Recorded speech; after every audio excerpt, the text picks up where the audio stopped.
after the first very nice, informative, but also thoughtful presentation by Hans, let's move to the second speakers of today, that is Professor Shay Hacohen-Gourgy, and that will speak about universal control using the quantum Zeno effect.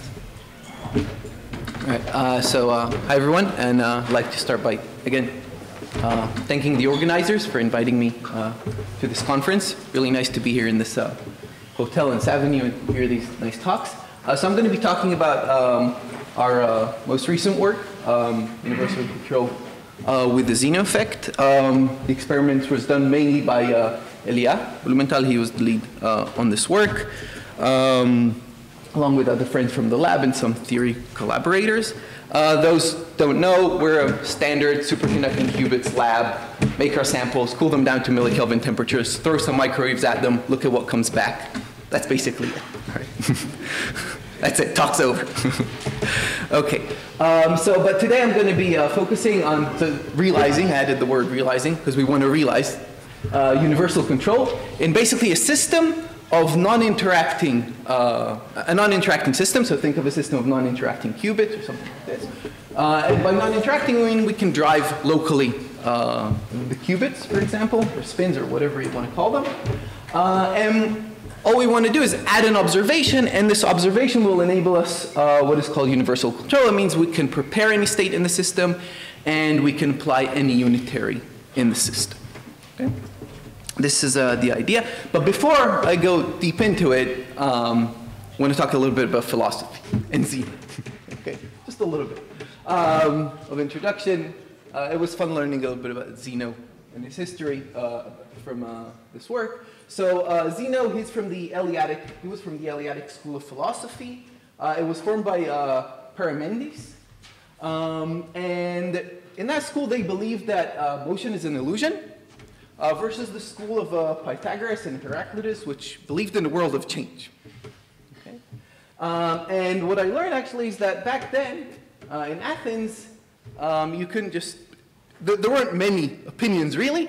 There was a higher power deciding what is the right opinion, and the higher power was Plato and Aristotle. So you would convey your ideas to them, and they would convey the ideas forward in the way they like it. Okay, so think about a situation where you have your work, and then you send it to a referee, but then the referee writes the paper for you. So think about the referee who rejected your paper from PRL, and he writes your ideas.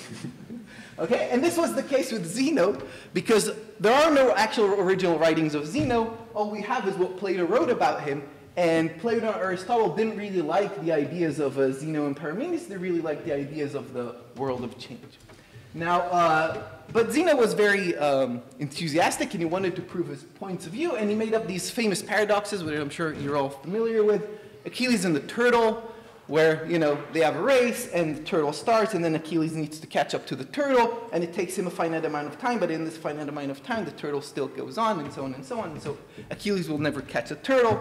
Of course, we know the solution to that problem, to that paradox. And also, the one that's most related to this work, I think, and the quantum Zeno effect is the arrow paradox, where Zeno claimed that there's no motion by saying that, you know, if there's space and the arrow occupies a certain position in space at a certain amount of time, it is not moving. Hence, motion is an illusion.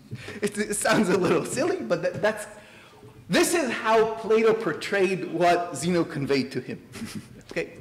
So this is a little bit of history about Zeno. But fast forward all the way to about 1967, and Zeno, this philosopher, was brought into our world by two physicists, Misra and Sudarshan, in what is called now the quantum Zeno effect.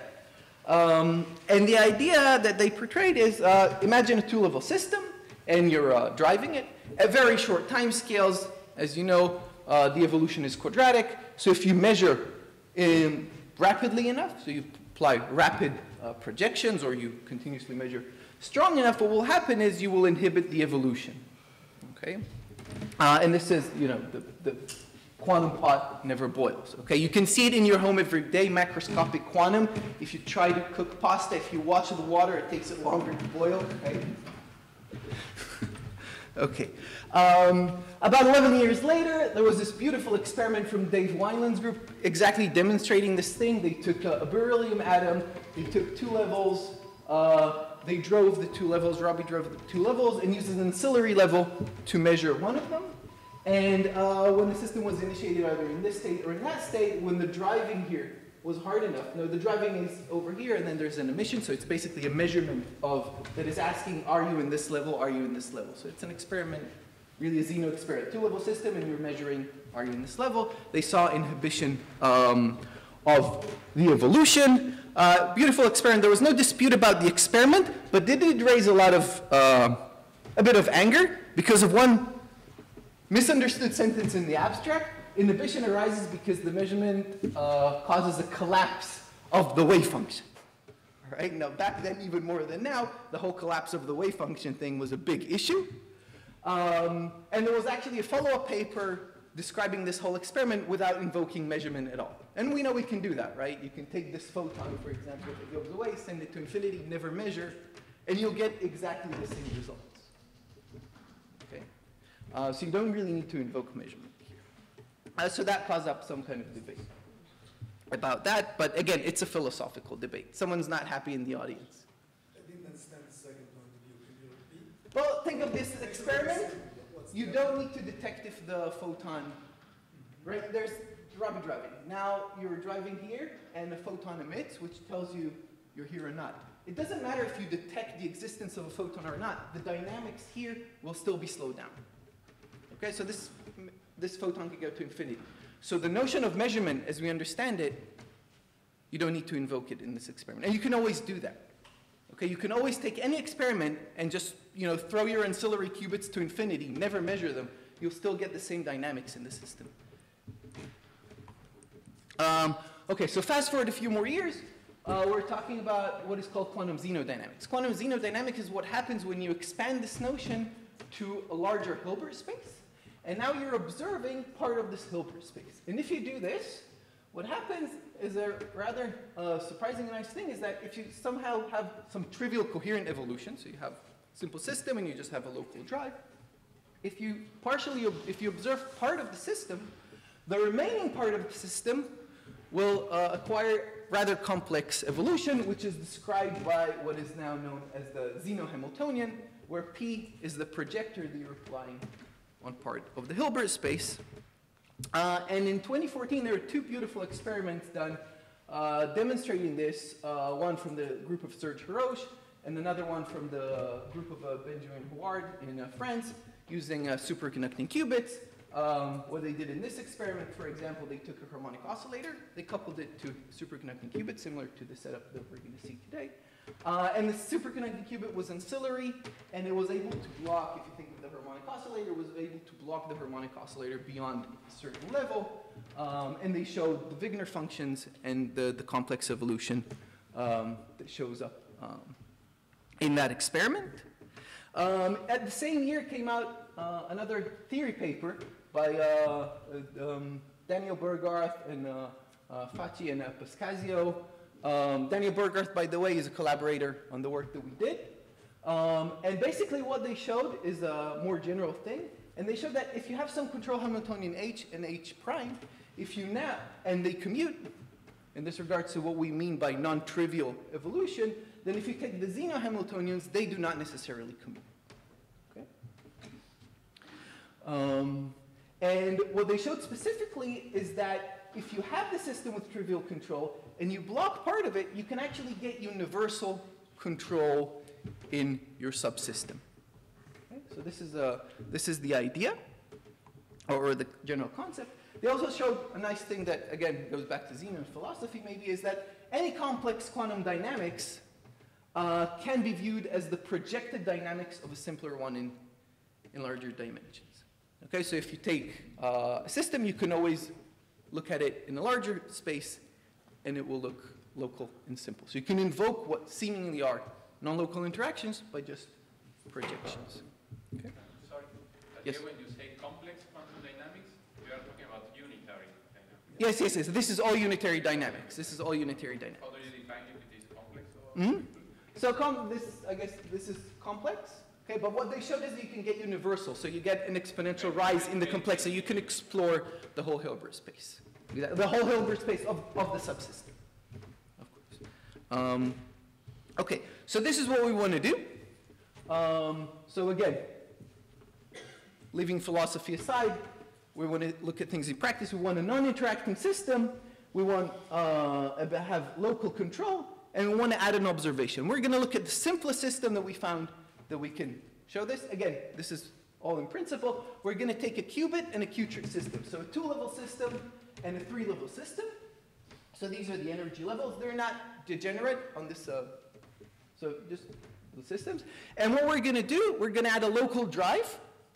And this drive is going to be driving our system from the E to F state. Okay, so we have a qubit with G and E, and we have a qubit with G, E, and F, and we're going to be driving from E to F, so it's a local drive. This is the Hamiltonian of the drive. And which is the qubit and which is the qubit? Well, the left index is the qubit, and the right index is the qubit. Okay? All right. And to that, we're going to add an observation, and we're going to assume that we can measure this projector, which just means, are you in FE state? So we're going to assume that we can ask, are we in the FE state? Are we in the FE state? And if we do that, we can calculate the dynamics using the Zeno Hamiltonian, but we can understand this intuitively, what is happening. If you add this drive, this Rabi drive, what happens? If you drive for a whole 2 pi, what do we get? We get a minus sign. Okay, so without the measurement, we're going to be driving. We're going to be getting, suppose that we start with, let's say, a superposition, just apply local operation pi half in each of the 2 qubit subspaces. We get the state. If we now apply the drive, okay, we will just pick up a minus sign on the EG state and on the EE state. But if we add our projective measurement, what this measurement is doing, it's asking the system, are you in the FE state? Are you in the FE state? Are you really, really rapidly? And because we're asking, are you in the FE state, the system cannot evolve to that state, and that transition is blocked. And so the EE state will not pick up this minus sign, and we will end up with a state, and this is exactly a Bell state, and you can show that this operation is exactly equivalent to a C0 gate. Okay? Easier to see that it's equivalent to C phase, but that's also like a C0. C0 on what? Between the 2 qubits. So we want to create, okay, maybe. I got confused. There was a qubit and a qubit. There's a qubit and a qubit, but we want to show, I think I might have not said it, so that's why you got confused. We want to show universal control on the 2 qubit subspace. Okay, so think qubit and a qubit, but we're going to think of this extra level of the qubit as an ancillary state. Okay? And remember the Zeno, so we're going to project out this part of the Hilbert space, and we're going to be left with a 2 qubit subspace where we have universal control in that 2 qubit subspace. And for universal control, we have local control, so all we need to show is this extra C0 gate to show universal control. So this is the idea. We just want to show that we can do a C0 gate.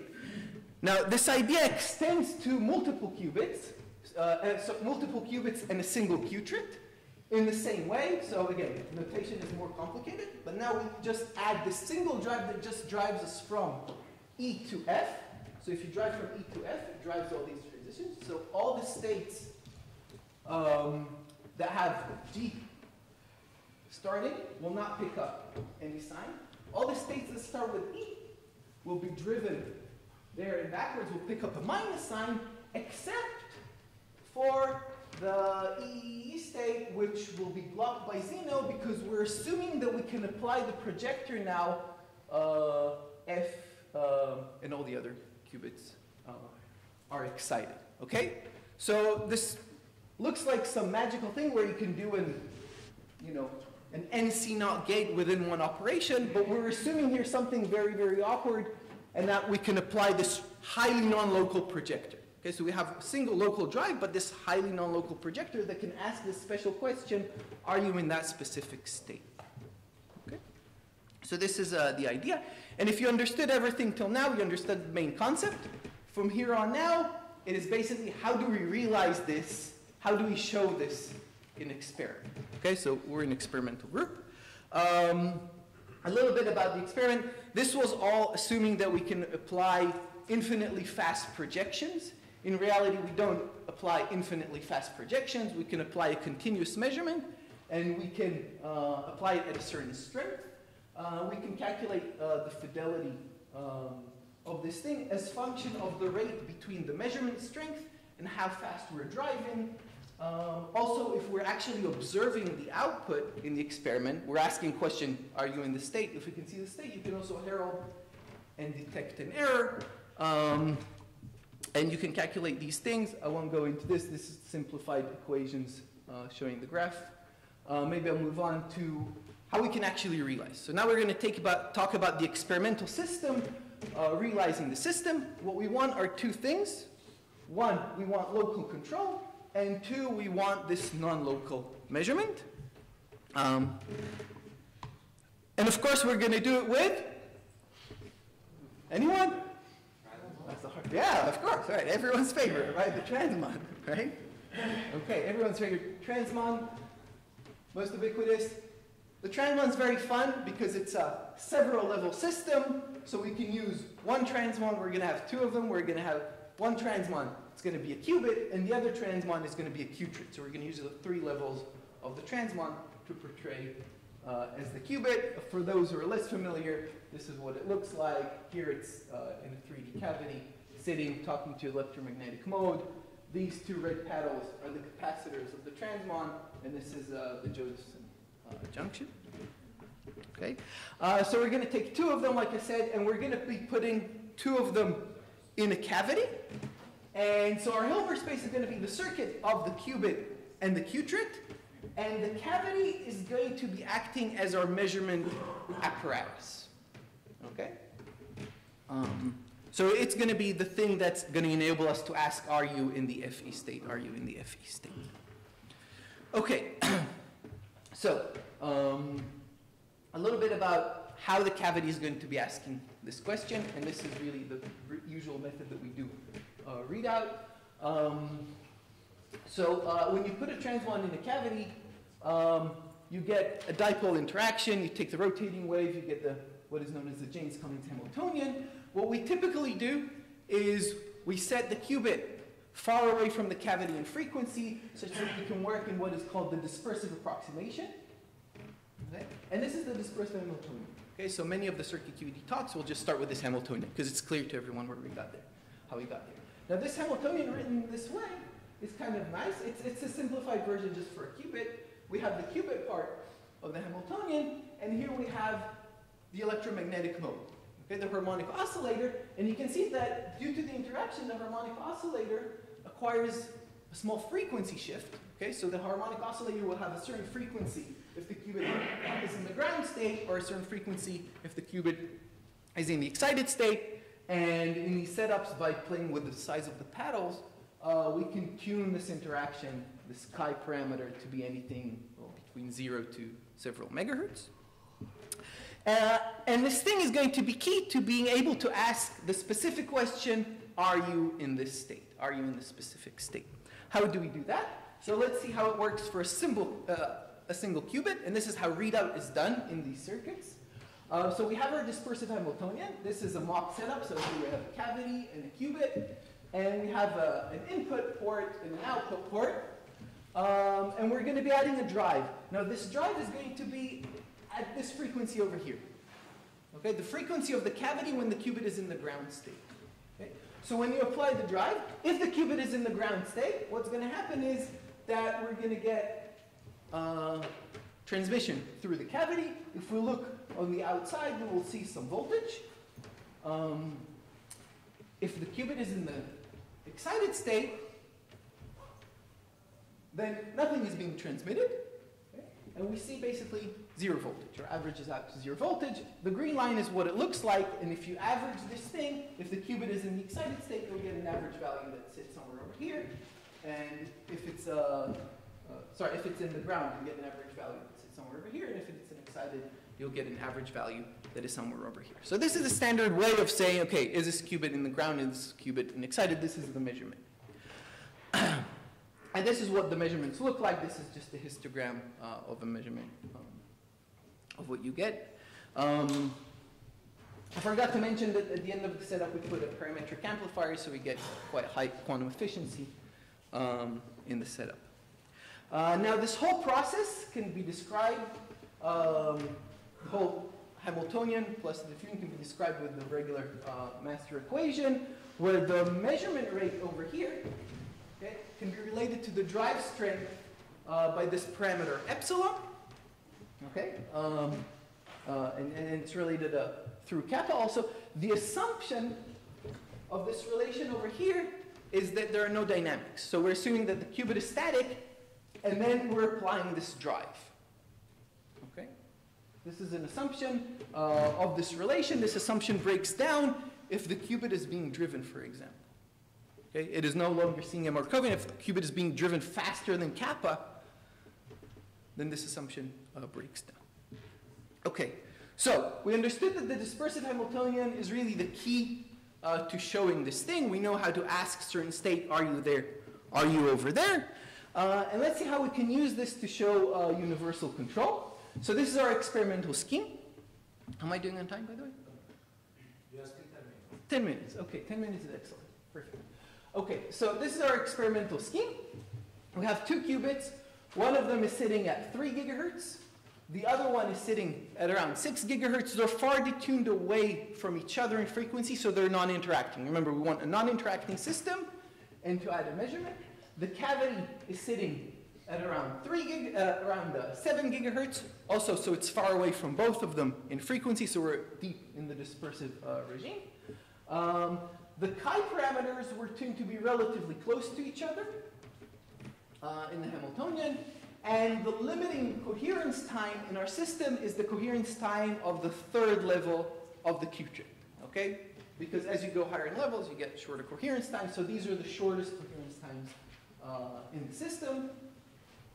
And the kappa of our system, the cavity, is coupled to the outside with a rate of 0.5. So these are, is that, no, that was a cough. Okay, so this is our experimental system. And so this is the experimental scheme. Okay, so we have the 2 qubits in the cavity. This is the Hamiltonian that describes it. So we have chi1 for qubit number 1, chi2 for qubit number 2. And chi f over there is the dispersive shift due to the third level of the Q tree. Okay? And so this is kind of like a cartoon of the setup. And we can apply the drive. So we apply from this port over here the Rabi drive. This is the JPA, is just an amplifier to observe what is coming out of the cavity. And here we applying the readout. And so to apply the Rabi drive, we just apply it on resonance with the E to F transition. Okay, so we're driving the Q-trit from E to F. Okay, this is the first thing we need to do. To perform the measurement, all we need to do is to apply a readout tone at the frequency, right, at the cavity frequency, which corresponds to the dispersive shift of the FE level. Okay? And if we apply a tone over there, if we see a transmission, we know that our system is over here and that we escaped over there. If we don't see transmission, then we know that the state has stayed in the subspace. So all we have to do is apply this measurement. So we're blocking this thing, okay? And then just apply this Rabi drive to cause this. If this gets blocked, then we've succeeded in our setup. Yes? There is some combination of frequencies of the dispersion from the 2 qubits, at least that. Yeah, it adds up. Okay, so what is the FE? So you will have a different dispersive shift according to each combination. So FE is about 14 megahertz. So this is GE and EG, they're kind of on top of it. This is about 4 megahertz, this is about 10 megahertz. And, oh, you can see it on the scale. This is, the sum comes up to about 14 megahertz. Okay, so it's far away. You need it to be far away because you're applying. Exactly.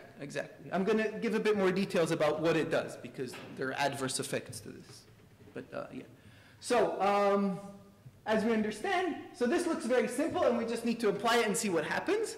But the scheme is too naive. Okay, so now we're diving into a little bit of kind of expert territory. where this all breaks down. Okay, this is the fun. This is why we do things, to understand what happens in reality. And we need to deal with two things that I've alluded to. One is the finite cavity line width. Right? This whole measurement scheme I told you works under the assumption there's no driving, there's no dynamics. But there is dynamics in the system. Okay? And we want to do the gate as fast as possible, but we also want to read out strongly. Okay? But if kappa has a finite line width, if we're driving too fast, we're no longer in this what is called Markovian regime. And we need to deal with this effect and see how it affects our ability to do the Zeno block. The second thing is an effect that is called resonantly induced phase. It is actually used for a gate, a very good gate, due to the Zeno drive. So basically you can think of it as we have an additional drive and it causes some kind of Stark shift, an additional phase accumulation. I will talk about this in just a minute. So these are two additional considerations that we need to take into account. Otherwise the gate doesn't work, this idea doesn't work in practice. So let's understand the first part. And this is just the Zeno, the problem with the finite line width of the cavity. So now we're just going to look at one qubit in the cavity. So we're looking at the qubit in the cavity. And what we're going to do is this simple Zeno experiment. We're going to be Rabi driving the qubit, okay, or the two levels of the qubit, it doesn't matter.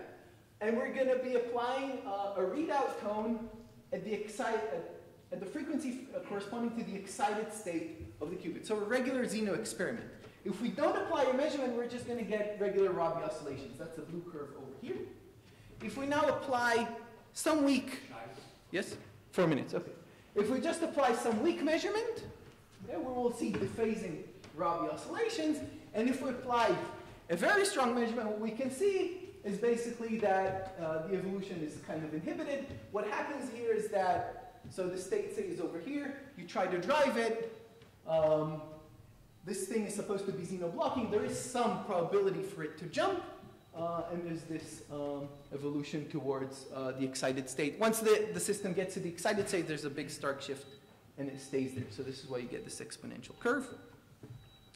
But we're going to be looking at this point over here, and we're going to be looking at the effect of what is going on. And what you see, the dots here, over here, are the data.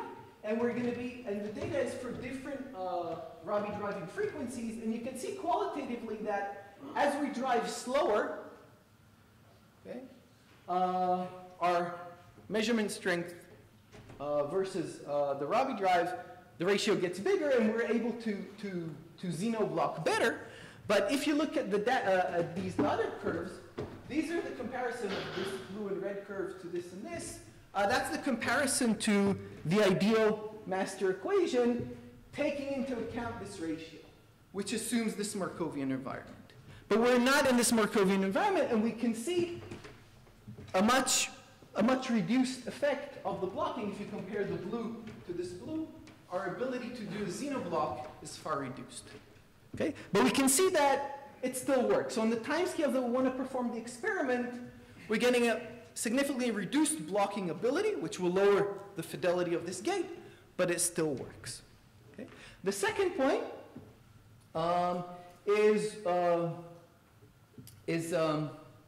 second point is caused by this drive, which has two adverse effects. If you calculate the evolution due to this additional drive, you will get two things. One, you will get dephasing. This is what Chagai said before, right? If I'm driving far away, there is still some spectral density of this drive over here, and it will cause dephasing.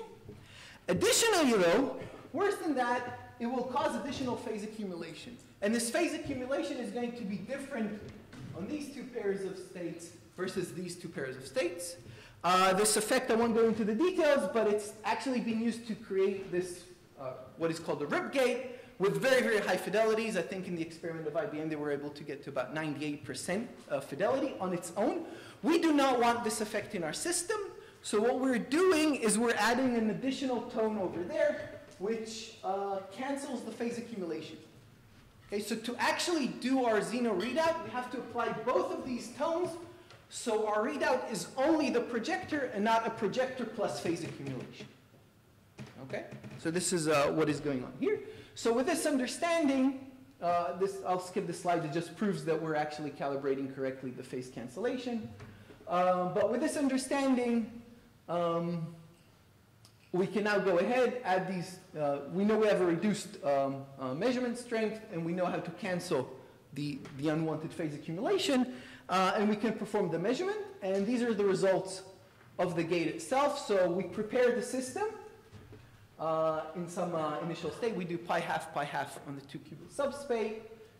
We turn on the Zeno drive. And what you see here, these are simulations. This is a density matrix. Elements of the qubit qubit subspace. This is the experiment over here. This is the simulation. You can see that they match up pretty nicely, and we end up with something that is very, very close to a Bell state. There's this discrepancy over here, but in view of time, I think I'll skip that discrepancy. But we can analyze this and match it up to simulations, see that things kind of work out nicely. We can also do post-selection. So like I said, we have a high fidelity amplifier, and we can look at the output and try to detect and see if we can see an escape. But I think I'll leave that either to questions or if someone wants to discuss it later, because I'm running out of time. And I'll just thank the group, like I said, Elia, not related to the Eleatic School of Philosophy. I think it's, and the rest of the group and the theory collaborators who helped on this. And thank you for listening.